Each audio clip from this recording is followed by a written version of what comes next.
Mapagpalang araw po sa ating lahat. Ako nga po pala si Emmanuel o Alejandre. Ito po ang aking daily devotion ngayong August 5. And for today, ating pag-uusapan kung paano iwasan ang labis na pag-aalala. Now tayong mga tao, we have this tendency to always worry about life and how things are so uncertain that we can all just pass away at every moment of our lives. But we do not need to worry because God preserves our life. We are now currently experiencing the preservation of God. Kaya ako nagkakaroon ng devotion ngayon dahil sa preservation of God. Dahil He allows me to live. He allows me to breathe through my lungs. He allows me to continue having functional organs. And in doing so, I can live. I am preserved. Sabi nga sa Colossians chapter 1 verse 17, He is before all things and in Him all things hold together. And maswerte po tayo dahil hindi nakakalimot ng Panginoon. Kasi kung nakalimot siya, tinamad siya, or ayaw niyang gawin yung kanyang preservation, then we are nothing. Wala tayo ngayon. Kasi nga, in Him all things hold together. So, atin pong alalahanin na God sustains all of creation through Christ.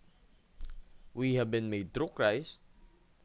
Therefore, we have also been sustained through Christ.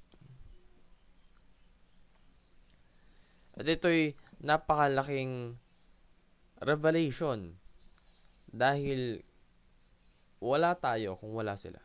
Kung wala si God at kung wala si Kristo. Kasi Christ is the firstborn and dahil sa Kanya, all things have been made and sustained, no?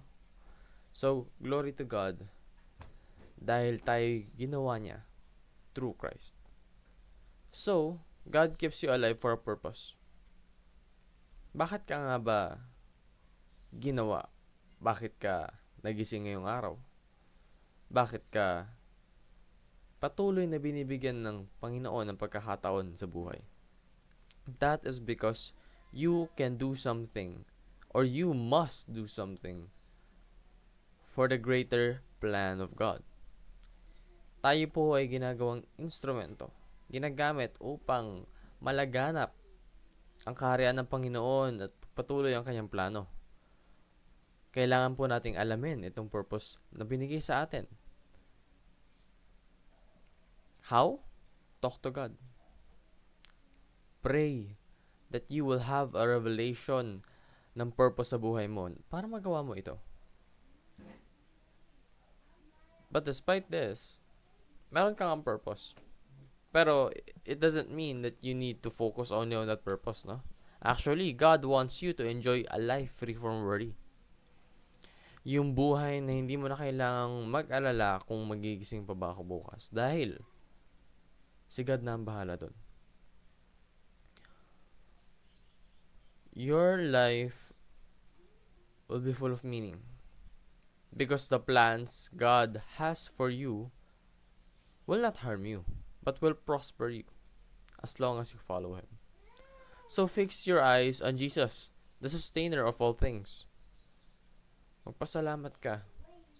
Maging kampante ka dahil yung dahilan kung bakit ka nabubuhay, kung bakit ka nagising, ay hindi nakakalimot, hindi tinatamad, at hindi tumitigil sa pag-preserve sa'yo. So find your purpose and fulfill it as thanks to your sustainer. To make sure that when that time comes that you experience physical death, you have already finished your purpose and you will glorify God. So free yourself from worries by trusting in God. Just trust in Him. I'm sure na He will not let you pass away without doing the things you need to do.